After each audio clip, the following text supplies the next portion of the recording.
만약에 어떤 나무를 베어야 하는 상황이라면 나는 이 100%의 시간 중에 60%를 도끼날을 가는 데 쓸 것이다 라고 했던 부분이 저는 굉장히 인상적이었거든요.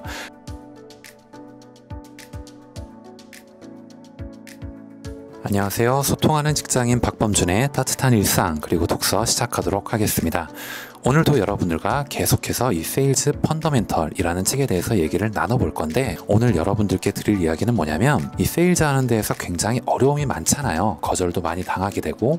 그래서 이 책에서는 어떻게 얘기를 하냐면, 세일즈는 농사와 같이 지어라 라고 하는 부분에 관련해 가지고 어떤 노하우에 대해서 순차적인 방법론을 얘기를 하고 있는데, 오늘은 여러분들과 영업 비법 노하우, 세일즈는 농사와 같이 하면 된다 라는 제목으로 좀 얘기를 나눠볼게요. 평소에 세일즈에 종사하고 계셨거나 고객들에게 어떻게 이 제품을 판매할 수 있는지에 대해서 어렵다고 생각하고 고민하고 있으셨다면 오늘 이 영상을 끝까지 봐주시면 도움이 될 것 같습니다. 영상을 시작하기에 앞서서 좋아요 그리고 구독도 꼭 부탁드리도록 할게요. 세상에 여러 가지 일을 함에 앞서서 이 세일즈도 마찬가지겠지만 어떤 것들이든 다 순서가 있고 순차가 있다라고 얘기를 하잖아요.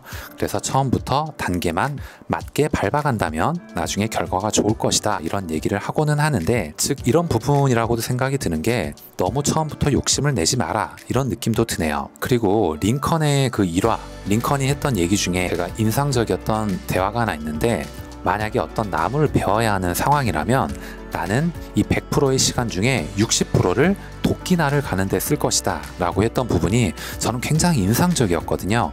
그러니까 준비를 잘 해놓으면 그 뒷단은 그에 맞게 착착착 따라가기만 하면 된다, 그런 일화로 저는 이해를 했거든요. 그것과 같이 이 세일즈도 농사와 같이 하라는 이런 부분으로 여러분들이 생각하시면 좋을 것 같아요. 매년 봄이면 어머니가 사시는 시골의 밭에 가족들이 모인다고 얘기를 하네요. 이 저자의 얘기를 하는 겁니다. 우선 밭에 모이게 되면 땅을 거르고 무성이 자란 풀들을 뽑고 모종을 심거나 씨앗을 뿌리기 위해 고랑을 파고, 고랑을 판 흙으로 충분히 영양분이 공급될 수 있도록 흙으로 일항을 만드는 작업을 한다라고 얘기를 합니다.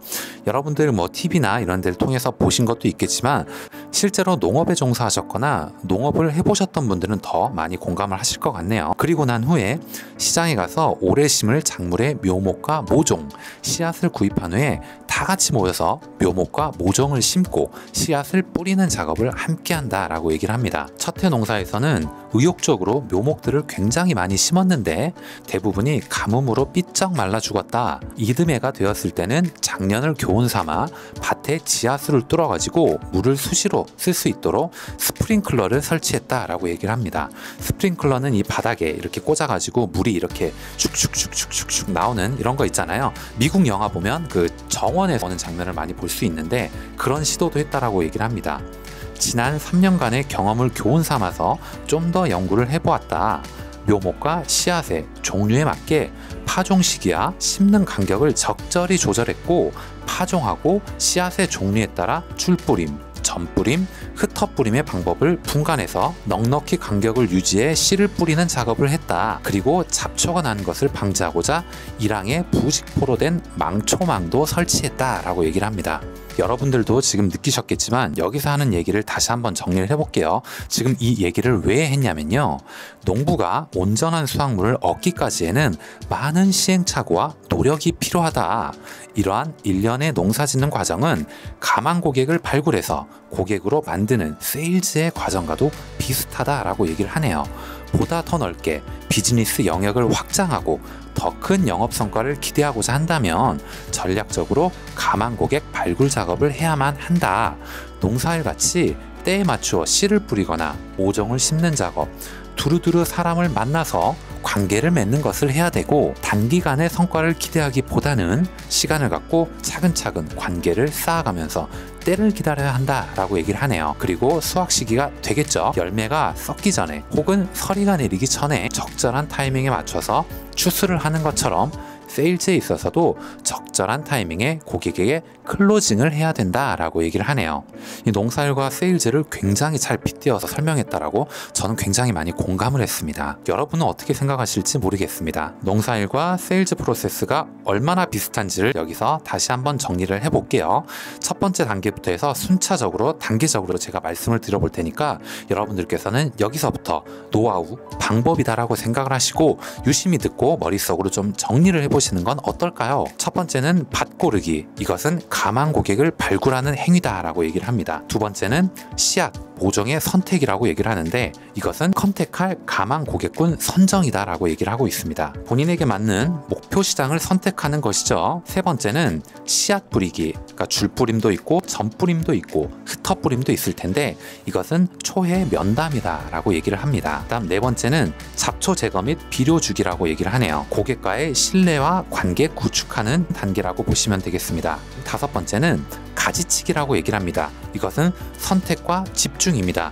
영양분의 분산을 막는 것이죠. 다시 한번 생각이 들지만 비유가 진짜 너무 적절하지 않나요? 계약 가능성에 따라 구분하고 우선순위를 정해서 선택과 집중한다 라고 얘기를 하네요. 그 다음 단계는 수확하기 라고 얘기를 합니다. 이것은 클로징 절차를 진행하는 것이라고 얘기를 합니다. 그 다음 단계는 다음 농사를 위해 퇴비 주고 밭갈이하기 라고 얘기를 합니다.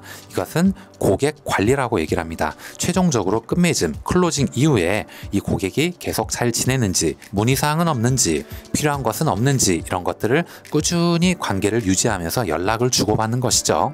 자, 정리해 볼게요. 농부가 수확하는 양은 농부가 정성을 들인 양과 비례한다고 합니다. 중간 과정을 생략하고 풍성한 수확만 기대한다면 그것은 단지 욕심일 뿐이겠죠. 농사를 짓는 것과 마찬가지로 고객을 발굴해서 계약으로 이어지기까지에는 꾸준하고 세심한 관리와 노력이 필요하다라고 얘기를 하고 있어요. 그래서 농사는 정직한 일인 것이고 세일즈도 마찬가지인 것이다 라고 얘기를 하네요. 오늘 영상은 여기까지 하겠습니다. 여러분들과 이 농사하는 것과 세일즈하는 것을 이 순차적으로 한번 비교를 하면서 2단계, 2단계, 2단계 때는 무엇을 해야 되고 어떻게 관리를 해야 되고 무엇에 집중을 해야 되고 순차적으로 처음부터 과정이 꾸준히 해나가는 이런 단계가 없다면 결과도 좋지 않을 거다라는 것과 관련지어서 여러분들이 만약에 세일즈에 대해서 입문 단계이시거나 고민이 있으시다면 이 영상을 보시고 도움이 되셨으면 좋겠고요. 저 또한 이 세일즈에 대해서 굉장히 어렵게 생각하고 이 책을 읽으면서 공감하는 부분도 많고 배울 부분도 굉장히 많았습니다. 저라고 비단 세일즈를 잘하기 때문에 노하우가 있기 때문에 이런 것들을 여러분들에게 알려드린다라고 생각하기보다는 여러분들과 함께 성장하고자 하는 그런 마음에 오늘 영상을 준비했다라고 생각을 해주시면 감사하겠습니다. 오늘 내용이 여러분들께 조금이라도 도움이 되셨다면 좋아요 그리고 구독도 꼭 부탁드리겠습니다. 다음 시간에 더 좋은 내용, 더 좋은 컨텐츠를 가지고 여러분들께 인사드리도록 하겠습니다. 감사합니다.